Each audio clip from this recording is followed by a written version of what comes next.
Bonjour à toutes et bonjour à tous. Et oui, encore moi, je sais, on a été gâtés cette année.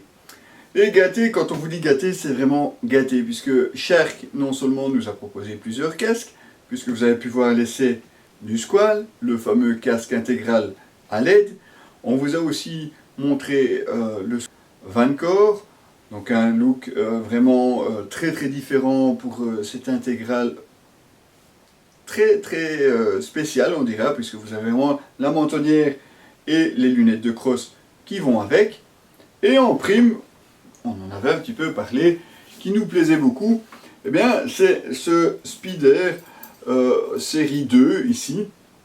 Et cadeau ultime, et oui, merci beaucoup Shark pour la confiance que vous nous témoignez, puisque nous avons ici une version Carl Fogarty, qui est vraiment une déco tout à fait spéciale, puisqu'on retrouve vraiment les symboles chers à ce pilote de légende, donc le requin forcément, le drapeau anglais, les titres qu'il a gagnés en WSBK, comme vous pouvez le voir ici, donc 94, 95, 98 et 99. Et oui, monsieur Carl Fogarty a vraiment un très beau palmarès. Et puis c'est pas tout, c'est pas n'importe quel casque non plus, c'est vraiment un casque haut de gamme chez Shark.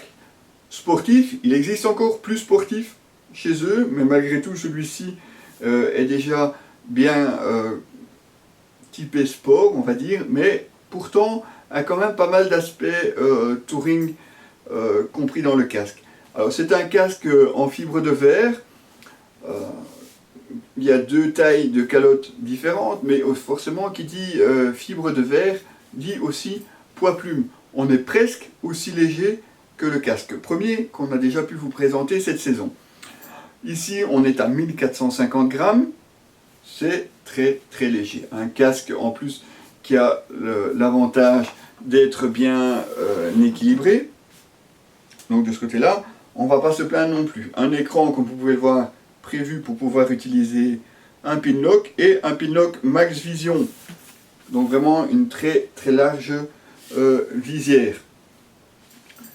Côté un petit peu plus sport, justement, comme on vous le disait, pour ce Shark, puisqu'on retrouve une boucle double D, une bavette anti-remous, ça maintenant on le trouve un petit peu sur tous les casques.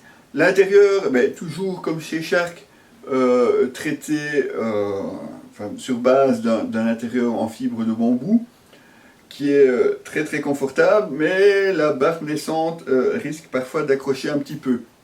Ça, monsieur, à vous de voir. Bon, à part ça, c'est très confortable. Forcément, le tout est démontable. Shark a prévu aussi des espaces ici sur les côtés pour pouvoir rentrer une paire de lunettes, si vous devez emporter pour rouler. Il est aussi prévu pour embarquer le module Bluetooth de chez Shark, le SharkTooth. Malheureusement, c'est comme pour le Vancore, on n'a pas eu l'occasion d'avoir ce module à tester, donc on ne pourra pas vous en parler beaucoup plus. Donc une visière qui s'ouvre. Par contre, il n'y a pas de cran d'arrêt. Donc c'est où je l'ouvre, où je la laisse plus ou moins entre les deux, où je la clipse pour fermer. Il n'y a pas d'ouverture médiane. On note une ouverture prise d'air ici à l'avant. Une autre ici au sommet du casque. Et alors, matez-moi ce spoiler ici à l'arrière qui fait office aussi d'extracteur. C'est franchement de toute beauté. Là, designers, ils se sont un petit peu lâchés chez Shark. Regardez-moi ça, c'est vraiment un superbe casque. Franchement, la ligne, elle est vraiment à tomber. Bon, on mettra malgré tout un petit bémol. C'est un petit peu dommage, mais on est bien là aussi pour le faire. La commande de la ventilation supérieure, elle est très petite.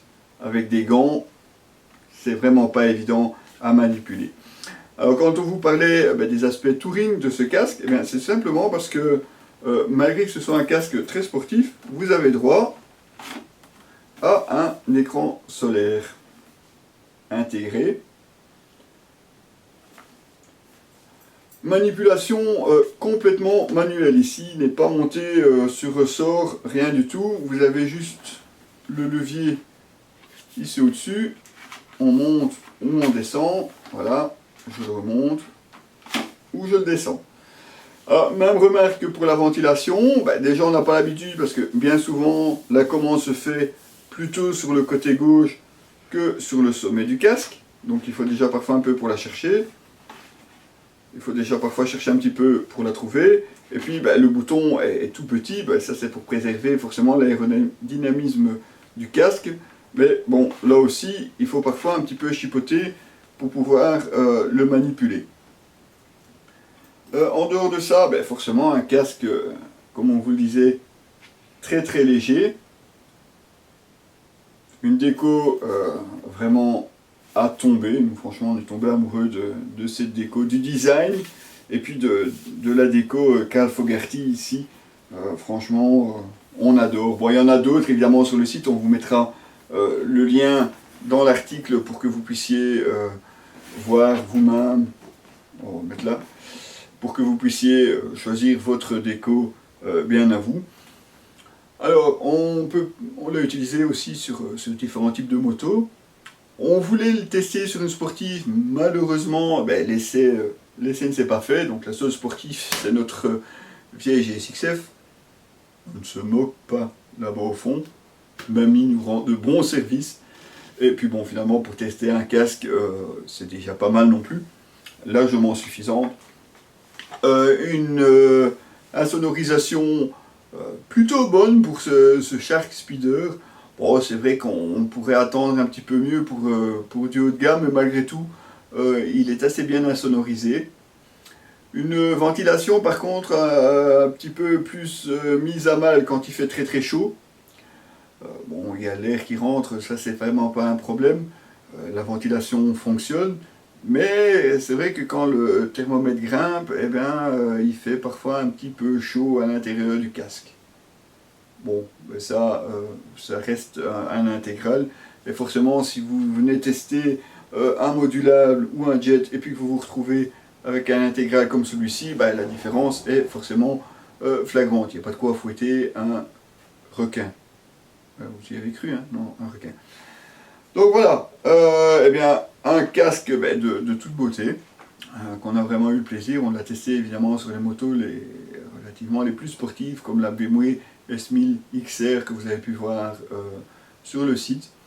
Pourquoi? Tout simplement parce que ce casque a forcément une vocation sportive, mais malgré tout en faisant une part belle pour le tourisme, notamment avec cet écran solaire intégré. Bon, il y a quelques petits détails qu'on aimerait bien changer, comme les manipulations des ventilations et justement de cet écran. Peut-être avoir un cran d'ouverture différent sur la visière. La patte aussi pour ouvrir la visière, elle est un petit peu petite aussi. Oui, c'est tout prévu pour l'aérodynamisme du casque. Forcément, on y gagne en insonorisation, en manipulation. Ça reste un petit peu plus compliqué, mais rassurez-vous, on s'y fait sans aucun problème. C'est juste une question d'habitude, en fait, c'est comme tout le reste. Alors, au nom de notre site, évidemment, je remercie Shark pour la confiance qu'ils nous ont témoigné en nous laissant essayer ces trois casques, donc le Squall, le Vancore et ce Speeder série 2, en espérant bien entendu que la saison prochaine, nous aurons encore l'occasion de tester d'autres casques de la gamme. Pourquoi pas peut-être le module Bluetooth également. Nous verrons bien ce qu'on organisera pour la saison prochaine.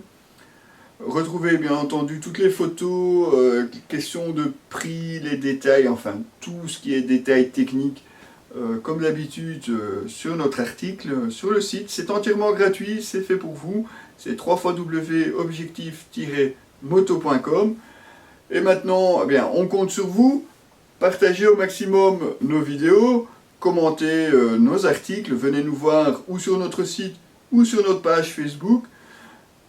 Plus vous serez nombreux à nous suivre, évidemment, plus nous aurons la possibilité de vous proposer des articles et des présentations, que ce soit de motos ou des présentations de matériel. Forcément, plus vous êtes nombreux, plus ça intéresse les marques, plus ça nous permet de partager tout ça avec vous. Voilà, donc c'était Diabolocile pour objectivemoto.com. Restez avec nous, à très bientôt.